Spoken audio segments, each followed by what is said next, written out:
नमस्कार, मैं अशोक कुमार पांडे और स्वागत है आपका टीसीएच पर। बाकी पार्टियों में ट्रॉल होते हैं, सारी पार्टियों में कुछ ट्रॉल टाइप के लोग होते हैं, लेकिन इस देश की एक पार्टी है जिसका ऑफिशियल हैंडल जो है वो फर्जी वीडियो, क्लिप कटुआ वीडियो काट के और ट्रॉलिंग करता है। कल भारतीय जनता पार्टी ने यही काम किया है। वायर के साथ एक लंबा इंटरव्यू था योगेंद्र यादव का, उसको आप लोगों को देखना चाहिए।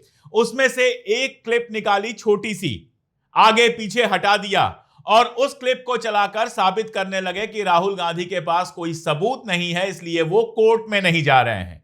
जबकि योगेंद्र यादव समझा रहे थे कि कोर्ट में क्यों नहीं जाना चाहिए, कोर्ट में जाने से कोई फायदा क्यों नहीं है, और बाकी सारा वोट चोरी का मामला क्या है। खुद योगेंद्र यादव ने उसके बाद ट्वीट किया और बताया कि किस तरह से उनके नाम पर फ्रॉड चल रहा है। लेकिन एक बात तो बहुत साफ समझ में आ गई है कि ये जो पूरी की पूरी भारतीय जनता पार्टी है वो वोट चोरी के आरोपों से इतना ज्यादा बौखलाई हुई है कि जिसके जो मन में आ रहा है वो बके जा रहा है, लेकिन जनता बहुत ज्यादा इससे प्रभावित नहीं हो रही है। आपको एक एग्जाम्पल देता हूं। केंद्रीय गृह राज्य मंत्री हैं नित्यानंद राय। अगर आप देखिए तो बहुत बड़ी जिम्मेदारी है उनके पास। होम मिनिस्ट्री में अमित शाह को वो असिस्ट करते हैं। उनका बयान आता है कि तेजस्वी कंस की तरह तुम्हारा नाश करेंगे। ये उनका बयान है। ये एक पढ़े लिखे मंत्री का बयान है जो कहते हैं कंस की तरह तुम्हारा नाश करेंगे। कहते हैं कालिया नाग की तरह तुम विष उगल रहे हो। बिहार की जनता जल्दी ही तुमको नाथ देगी, समय निकट है, याद रखो। मैं आज तुमको धिक्कार रहा हूं, तुमको चेतावनी दे रहा हूं विदर्भी। ये भाषा है केंद्रीय गृह राज्य मंत्री नित्यानंद राय की। इस भाषा में आपको क्या दिखाई देता है? दो चीजें दिखती हैं, एक तो अहंकार और दूसरा जहर। इन्हीं दोनों से मिलकर दरअसल भारतीय जनता पार्टी बनी हुई है। अहंकार, धिक्कार, यही इनकी भाषा का हिस्सा है। मैं आपको एक और मजेदार बात बताता हूं। सम्राट चौधरी हो या बाकी सारे लोग हों, तेजस्वी यादव की शिक्षा पर जरूर बोलते हैं कि 10वीं फेल हैं, फला हैं, ढिमका हैं, ये सब बोलते हैं। तेजस्वी यादव के आप समर्थक हो सकते हैं, विरोधी हो सकते हैं, लेकिन एक बात तो है कि मुख्यमंत्री के बेटे होने के बावजूद उन्होंने फर्जी डिग्री नहीं बनवाई। फर्जी डिग्रियां बहुत सारे लोगों के पास है। आप जानते हैं हमारे देश में ऐसे ऐसे नेता हैं जिनकी डिग्री देखने के लिए लोग कोर्ट तक में गए और यूनिवर्सिटी ने कह दिया कि उनकी डिग्री दिखाई नहीं जा सकती, प्राइवेसी भंग हो जाएगी। जो दावा कुछ और करते हैं निकलता कुछ और है। मैं जिनकी बात कर रहा हूं उनको छोड़ देते हैं। अभी बात करते हैं सम्राट चौधरी की, जो भारतीय जनता पार्टी के बड़े नेता हैं नंबर 1, और दूसरा बिहार के उप मुख्यमंत्री हैं। उनके बारे में बात करते हुए प्रशांत किशोर ने दो बहुत इंपॉर्टेंट बातें की। पहली बात तो यह किया कि सम्राट चौधरी, जिनका नाम सम्राट कुमार मौर्य है, उन्होंने मैट्रिक यानी 10वीं की परीक्षा दी थी और उसमें वो फेल हो गए थे। बिहार बोर्ड का रिकॉर्ड बताता है कि उनको सिर्फ 234 नंबर मिले थे। दूसरा बताते हैं कि 1998 में सुप्रीम कोर्ट ने उनकी उम्र का निर्धारण किया था और 2010 के एक हलफनामे में सम्राट चौधरी ने खुद को 7वीं पास बताया था, यानी 8वीं पास भी नहीं है, 8वीं में भी फेल हो गए थे सम्राट चौधरी। और तीसरी जो उससे भी बड़ी बात बताई वो ये बताया कि 1998 में सम्राट चौधरी पर कांग्रेस नेता सदानंद सिंह थे, उनकी बम मारकर हत्या करने का आरोप था। आरोप सिद्ध हुआ, लेकिन उम्र का मामला आ गया, नाबालिग बताया गया और फिर भी 6 महीने, नाबालिगों के लिए जो मैक्सिमम सजा होती है 6 महीने जेल में रहकर, सम्राट चौधरी इस आधार पर छूट गए कि उनकी उम्र कम थी। तो भारतीय जनता पार्टी के जो बड़े नेता हैं सम्राट चौधरी, वो 7वीं पास हैं और तेजस्वी यादव पर सवाल उठाया जाता है। भारतीय जनता पार्टी के जो बड़े नेता हैं सम्राट चौधरी, वो एक कांग्रेस नेता की बम मारकर हत्या कर चुके हैं और अपराधी बताया जाता है राष्ट्रीय जनता दल के लोगों को। आपके समझ में आ रहा है? पूरा गोदी मीडिया आप उठा के देख लीजिए। तेजस्वी यादव पर बात जरूर होती है और जब भी बात होती है उनके एजुकेशन पर बात होती है। उन्होंने कई बार इस बात को बहुत क्लियर बताया है कि क्रिकेट में मेरा इंटरेस्ट था, इसलिए पढ़ाई मैं पूरी नहीं कर पाया, पूरी तरह से क्रिकेट में लग गया, क्रिकेट में खेले भी, चोट वगैरह लगने की वजह से क्रिकेट का कैरियर उनका बहुत नहीं चला, उसके बाद पॉलिटिक्स में आ गए। और क्रिकेट खिलाड़ियों का अगर रिकॉर्ड उठा के देख लेंगे, चाहे वो सचिन तेंदुलकर हो या और भी कई लोग हों, अगर कुछ एक लोगों को छोड़ दें तो किसी की पढ़ाई बहुत नहीं होती है, क्योंकि पढ़ाई में जो एनर्जी और टाइम लगता है वो क्रिकेट में लगाते हैं। लेकिन इसके बावजूद तेजस्वी यादव के ऊपर लगातार हमले होते रहेंगे उनकी पढ़ाई को लेकर। लालू यादव जो ग्रेजुएट है, एलएलबी हैं, उनको भी अशिक्षित कह दिया जाएगा। सम्राट चौधरी जैसे लोग कह देंगे जो खुद 7वीं पास हैं। इसके अलावा एक और आदमी का मैं नाम बताता हूं, मंगल पांडे। मंगल पांडे के ऊपर प्रशांत किशोर ने आरोप लगाया है कि 2019 और 2020 के दौरान उनकी पत्नी उर्मिला पांडे के अकाउंट में 2.12 करोड़ रुपए यानी 2 करोड़ 12 लाख रुपए जमा हुए, जिसका कहीं कोई हिसाब नहीं दिया गया। यह आरोप लगाया है करप्शन का। और करप्शन तो एक ऐसी चीज है जिस पे आप गिनते चले जाएंगे। भारतीय जनता पार्टी से जुड़े लोगों पर इतने आरोप लगे हैं कि आप गिन नहीं पाएंगे। आप तो जानते ही हैं, निशिकांत दुबे के ऊपर भी ढेरों आरोप ही नहीं है, ढेरों केस हैं, कब्जे से लेकर तमाम सारी चीजों के केस हैं। लेकिन जब भी सोशल मीडिया पर बात होगी या गोदी मीडिया में बात होगी तो लालू यादव की बात की जाएगी, तेजस्वी की बात की जाएगी, अनपढ़ होने की बात की जाएगी। इन सारी बातों पर पर्दा डाल दिया जाता है। क्यों डाल दिया जाता है आप जानते हैं। अभी मैं आपको बिहार का एक और किस्सा सुनाता हूं। बिहार में सब जानते हैं रोजगार की समस्या, इंफ्रास्ट्रक्चर की समस्या, ये सब जानते हैं और इन पर पैसा खर्चा करने में सरकार को बिल्कुल दिक्कत होती रही है, लगातार दिक्कत होती रही है।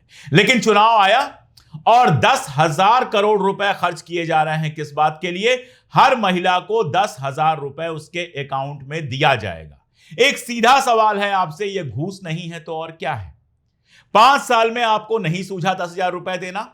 मैं मानता कि यह घूस नहीं है, मैं मान लेता कि यह जेडीयू और भारतीय जनता पार्टी का दान है, बहुत प्रेम है उनको बिहार की महिलाओं से, इसलिए यह पैसा दे रहे हैं, मैं यह सब मान लेता।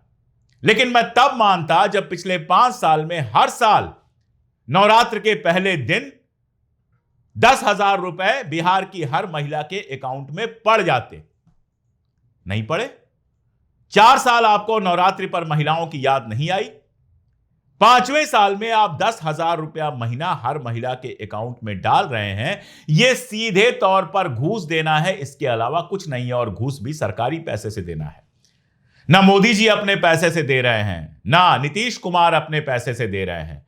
यह सारा पैसा जो दिया जा रहा है सरकारी पैसे से दिया जा रहा है, सिर्फ और सिर्फ चुनाव के फायदे के लिए। मैं जानता हूं, राजनीति का स्वभाव में भली भांति समझता भी हूं कि रेवड़ी बांटने के बजाय चुनाव आए रेवड़ी बांटो।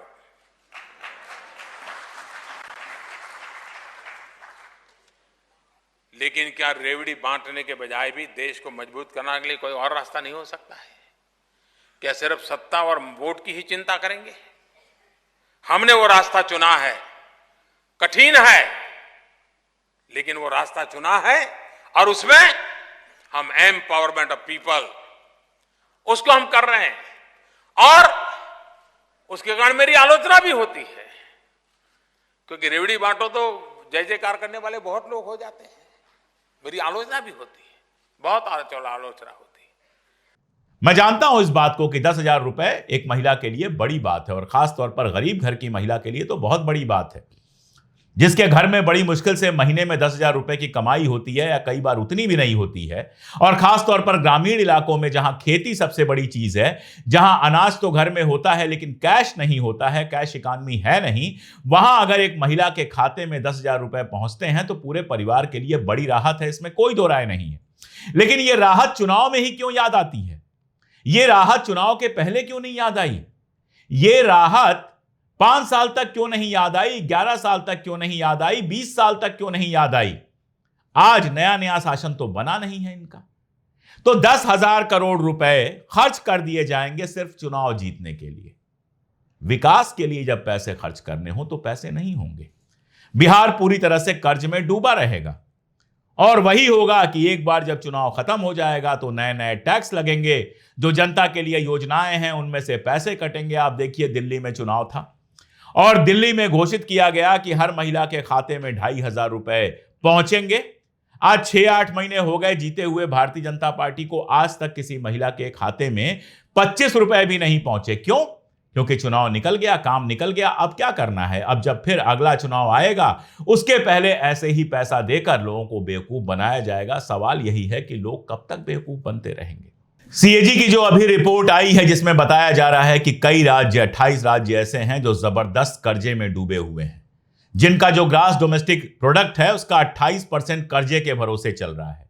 इन राज्यों में बिहार भी ऐसे राज्यों में शामिल है जिनमें रोजमर्रा के काम के लिए, रोज बरोज जो डेली का काम होता है, तनख्वाह देना, मेंटेनेंस करना, ये सब के लिए भी कर्जा लेना पड़ रहा है। तो 22 साल नीतीश बाबू ने जो सुशासन चलाया है, उस सुशासन में बिहार जबरदस्त तरीके से कर्ज में डूबा हुआ है। और उसके बाद ये 10,000 करोड़ रुपए जो खर्च किए जा रहे हैं, ये भी कर्ज से ही आएंगे, इनकम तो कोई है नहीं। आपने शराब बंदी की हुई है तो बाकी जगहों पर जो शराब से इनकम हो जाती है टैक्स से, वो भी आपके यहां नहीं है। रोजगार है नहीं आपके यहां, फैक्ट्रियां हैं नहीं आपके यहां, कहीं से टैक्स की वसूली का कोई बड़ा साधन आपके पास है नहीं, तो आपके हाथ पांव पहले ही आपने काटे हुए हैं। सरकार आप ऐसी चला रहे हैं कि लगातार कर्जे में डूबते जा रहे हैं। उसके बाद 10,000 करोड़ रुपए का घूस देकर आप फिर से किसी तरह सरकार में आ जाना चाहते हैं। इसके अलावा आपके पास विकास की कोई योजना नहीं। और केवल महिलाएं नहीं, चुनाव के पहले एक से एक योजनाएं ला रहे हैं नीतीश कुमार जी। रोज नई योजना आ रही है।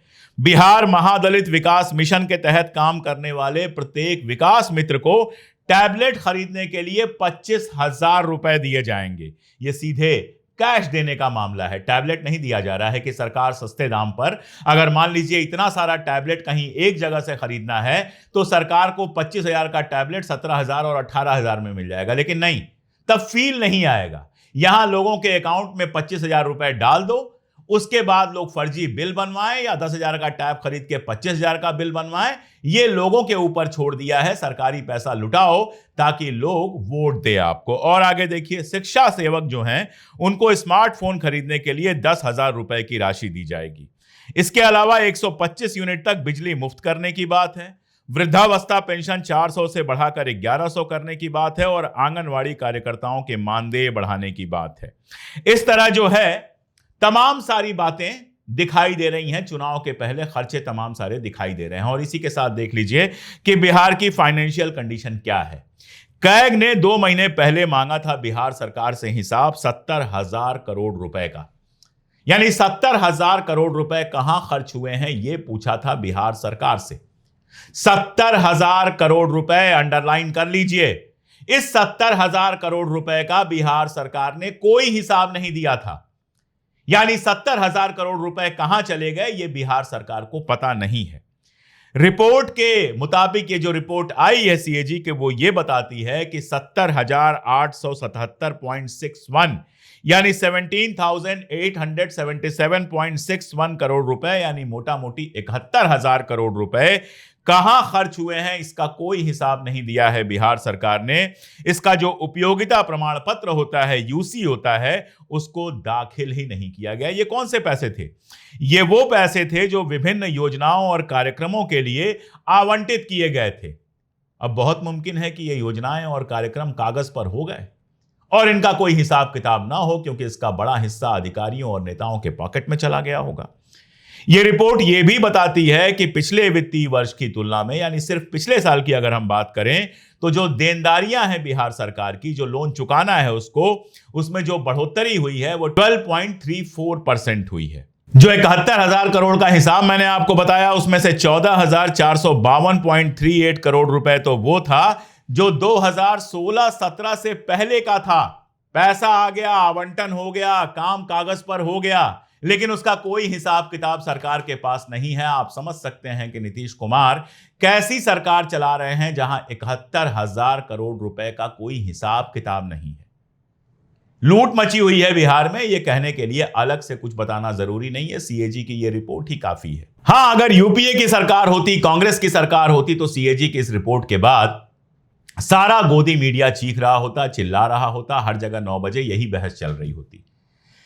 लेकिन सरकार नीतीश बाबू की है और सरकार को सहारा जो है वो मोदी बाबू का, या आप कह सकते हैं भारतीय जनता पार्टी का है।